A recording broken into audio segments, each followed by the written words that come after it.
Hey everybody, Chris, Four Directions Bushcraft. So,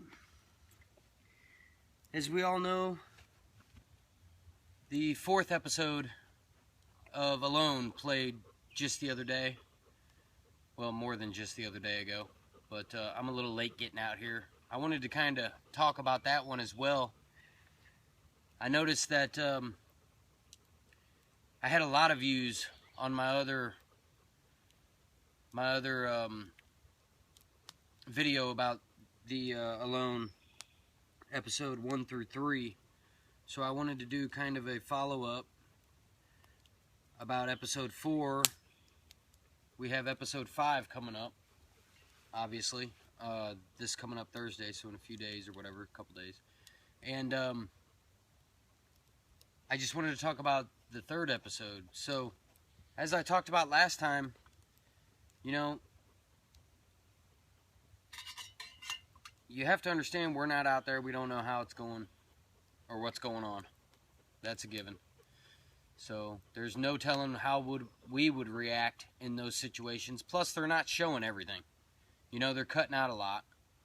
But anyway, as I said, somebody needs to make char cloth.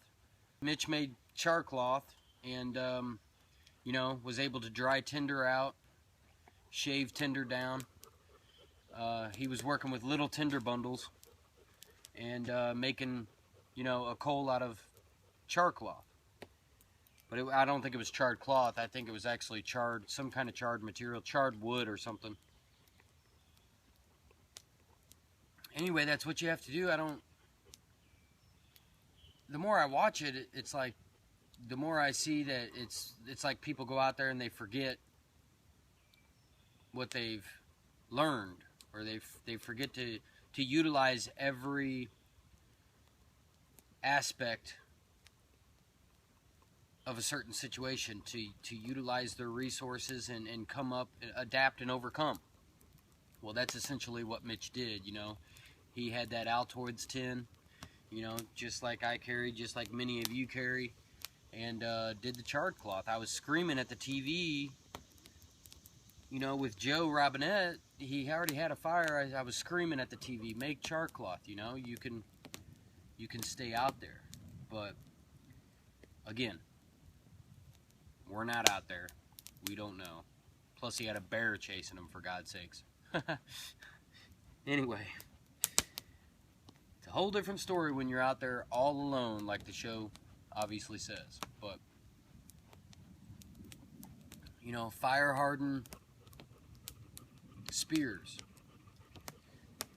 for some protection. But anyway, that's neither here nor there. You know, I forgot his name. He was drinking the water, the salt water. So I've been real thirsty before, and you know, in that situation you got to keep talking to yourself. You got to, again, you got to adapt and overcome, you know. He could have potentially boiled that water, boiled the salt out of it. So, you know, almost made himself a still out of that, you know, to capture the steam and drink that. Now, given that's not going to be a lot of water, but it's going to be better than drinking salt water, you know. I mean, he almost started hallucinating and everything. So you can't just drink that water, 12 quarts or something. It's going to shut your kidneys down. He probably did long-term damage to himself. You just cannot do that, you know. You almost got to quit before you even start drinking that. That's like drinking your own pee, you know. In a survival situation, you cannot drink your own pee. I know that Bear Grylls goes out and he pees in a snake skin and drinks it. But that pee, like Cody Lundin said in Dual Survival, man, I mean, that pee is a death sentence. You're pulling more water out of your system. In a physiological way, that salt is pulling the water out of your cells.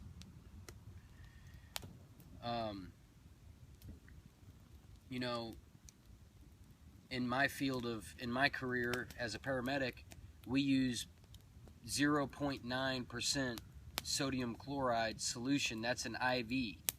So that's the same amount of salt that's in your blood. 0.9%. You know, your pee is way more than that. Salt water is way more than that. So through osmosis, when you drink that, it's pulling the water out of you.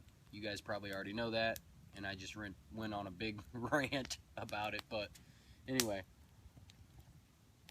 it makes no sense to me to start drinking that. And again, I don't want to pass judgment, but why are you going to go out there on a show and start drinking that? You might as well quit before you even do that.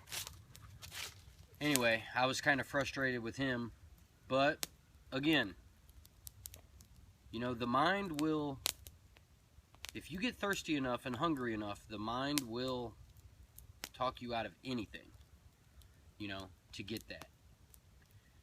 You know, and a lot of them, I think, are you know, starting to see the effects of sleep deprivation as well. Now, even though you're out there alone in the dark, you know, you don't get a lot of sleep. You know, I bet they're awake every hour or every 2 hours. So, you know, you hear things, you know, they're cold. Maybe some of them are cold, wet. That place, nature is going to keep you up. You have to find time to sleep sometime during the day and during the night. You can't just say, okay, it's daytime, I got to stay up, I got to build my shelter. No, your body needs the sleep. You have to try to sleep at least an hour, you know, 30-minute cat naps or anything. So that sleep deprivation will kick your ass as well. And I've suffered from that often, and your brain just shuts down. You don't feel like doing anything. You barely feel like eating. You barely feel like drinking. You just want to sit, you know. It's tough, and I understand that. So that could be another reason why he tapped out. But anyway, I can't wait for episode, 5? You know, Mitch caught that fish last time in episode 4. That was awesome.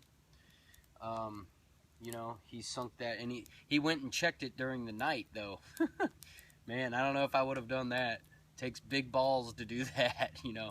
In a situation like that, where you got those predators out there, they hunt at night, you know. You got a dead fish laying there. So essentially, you got a piece of bait out there waiting for you. But man, he went and checked it during the night, you know. He's probably hungry as hell, of course. But he got it back to his camp. Like he said, he's like, I don't even care about my net. I'm just dragging this damn thing back. I'm almost running back, you know. And I don't blame him. That was probably scary as hell. But he did it. And he's almost thriving at this point, you know. And I followed him on YouTube for a long time, just like I did the others. And the others are great. Don't get me wrong. Just going out, like I said in my last video, just going out there, it takes a lot of guts, man. Takes a lot of guts in what we do. So but anyway, Mitch is almost thriving out there. I'm really excited to see him. Hopefully he goes all the way and wins it. You know, he deserves it. He's taught me a lot on YouTube and everything else. Also, you know, if you get that fire started out there, Pacific Northwest, Vancouver Island, if everything is soaking wet, you have to gather, you know, you got to gather that old man's beard, place it around your fire, dry it out. You know, I'd have a big bag of tinder that was already dried, and I would keep it dry, you know. That way, when I go to do my char cloth, poof, you know, right in the flame. You have to begin drying everything out if it's not already dried, and that takes a lot of time, as we all know. A lot of patience. You got to build something up over your fire as well, because if you laying that stuff around your fire and it's raining, it's obviously not getting dry. got to build something up over your fire. I think it was Lucas was going to build the cabin and never did. I guess he couldn't find the right clay or whatever. His clay wouldn't work. Of course, they didn't show all of that, so it kind of sucks that you have to edit some of that out. It'd be, you know, it'd be a 3-hour, 4-hour TV show if they didn't, you know, which would be fine by me.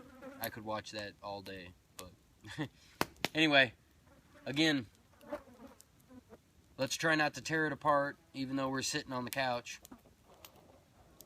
And everything seems easier when you're at home and on the couch. So those guys are all badass for going out there, and they deserve a lot of credit.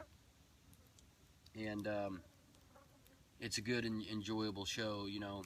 Even if they tap out, even if they make it all the way, just going out there is good for me.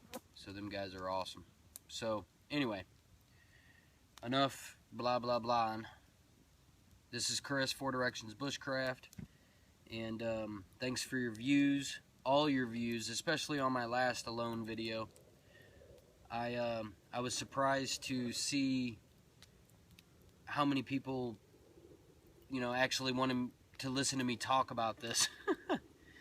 But I'm glad that you guys do, and I'll keep posting some videos about it. And just my thoughts, you know, this is just my opinion, you know. My opinion it doesn't really matter, you know, what my damn opinion is. So it's just my thoughts on maybe what I would have done out there.